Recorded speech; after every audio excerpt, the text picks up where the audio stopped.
Alright, hi guys, Inside Gamer here, coming at you, as always, with a low battery on my camera, so I'll have to be real quick.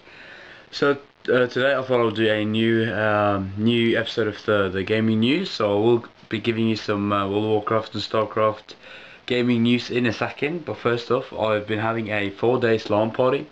That's the reason why I haven't been posting any videos. So just thought I would show you what we've been drinking and eating for like 3 days now. So we've tried tidying up and cleaning up. We haven't gone far. So he just left. So I just want to show you how it looks in my booth. So here you got my PC, pretty standard. You got my SteelSeries mousepad, the Arctosa keyboard, gaming mouse, and SteelSeries headset, and LG screen. You got my awesome PC. And here you have the aftermath. You can see some Norwegian soda, some sweets, some pizza. Here you've got what we've been drinking for 3 days. This is like, no, maybe not 2 days only. This is just 2 days. The rest have been tied up. So you can see it's some chips there. Pretty bad mess. You can see I'm going to film my gaming news over here. And here you have my moving gaming collection. So really, and here you got my big old PC screen. Not sure if you can see it, it's just so black. So yeah, this is how it looks after 3 days of LAN. I got my Xbox. Pretty sicko. So yeah, I thought I'm going to go ahead and give you some gaming news in a second. Alright, hi guys. So to the gaming news part, which you've all been waiting for. It's been a while, and the only reason is I've since my last video is I've been busy with LAN.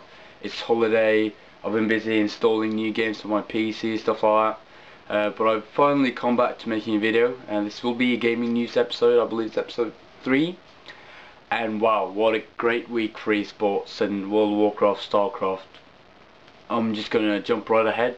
There's not a lot I want to cover today, but you know, some news, so I'll just jump ahead. Okay, for Cataclysm, the official release date of the Cataclysm third expansion pack for World of Warcraft is December 7th. The 7th of December. So note that date, take a week off, skip work, skip school, and install the game as fast as you can and jump on the game and have fun.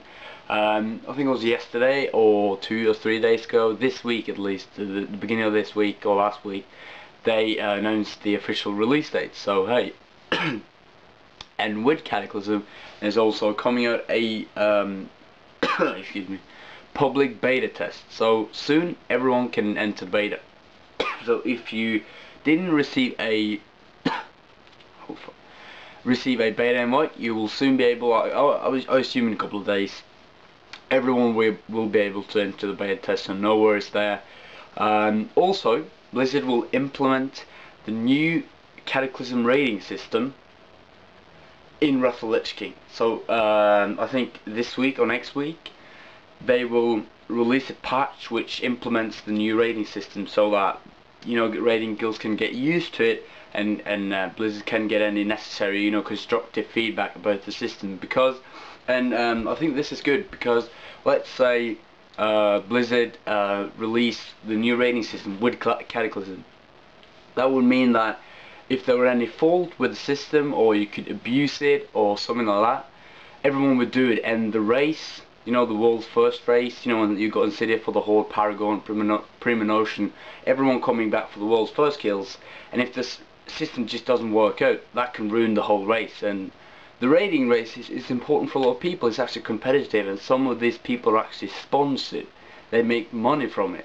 So they can't really gamble on, yeah, it'll work fine. No one has done it in the beta, but I'm sure it'll work. We've done it with our game masters. So I think it's good that they implement it, so you can test it in Ice Crown, Trials of the Grand Crusader, Trials of the Crusader, Uldur, and Axstrom and stuff like that.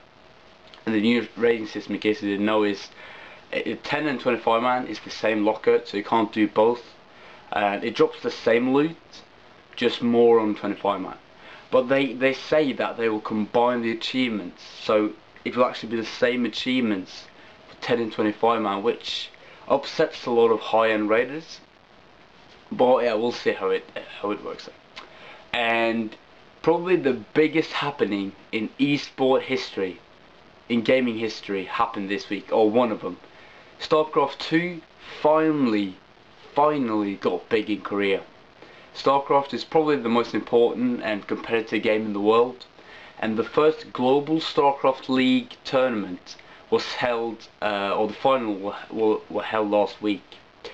For the winner, it was almost $100,000 for the first prize, and this is a monthly tournament. Can you imagine how big Starcraft is? Starcraft 2 is already even bigger than Starcraft 1, Starcraft Brood War. And Fruit Dealer, aka Cool, took the win. I think he received, the final was $75,000. The quarterfinals and semifinals was like 15. So all in all, maybe not 90 up to $100,000 for the winner. Congrats, Fruit Dealer, you're a crazy player. And he pretty much wrecked up Hope Torture, aka Into the Rainbow, which took the second prize with, I think it was $60,000. So that's a lot of money. That's a lot of money, and you have to think that US dollars is stronger than the Korean. What is it? I can't remember what it is. What was it? But the currency is a lot stronger. So $100,000 is more worth. Even though you transfer, even though you make it into Korean currency, it's still a lot stronger, if you know what I mean. So you have to think that maybe it's equal to $130,000 because the US dollar is so strong. So you have to think of it that way, and I think Korea is a bit cheaper than USA anyways. So next month, I'm starting like in 3 days. The qualifier starts again. There's a new tournament, more money, and more people. So Starcraft 2 taking off.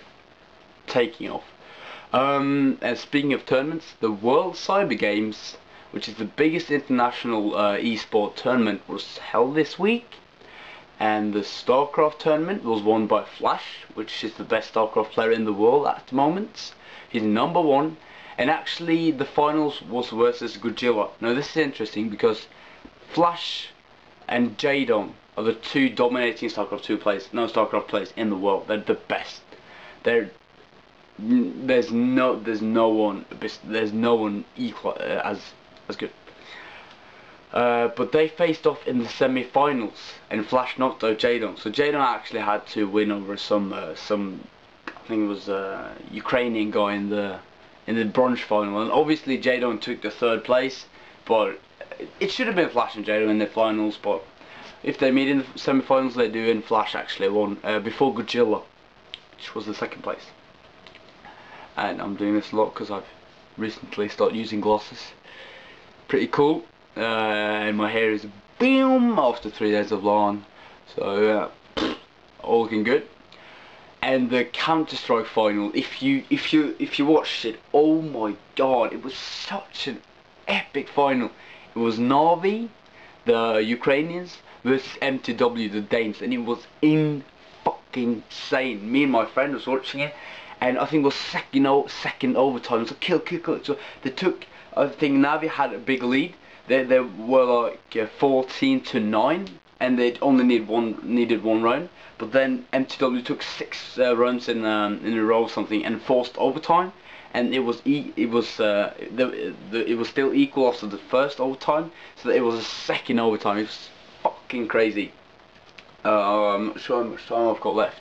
So the Warcraft final was won by Remind. He actually won over Grobby, which is the dominating Warcraft 2 player.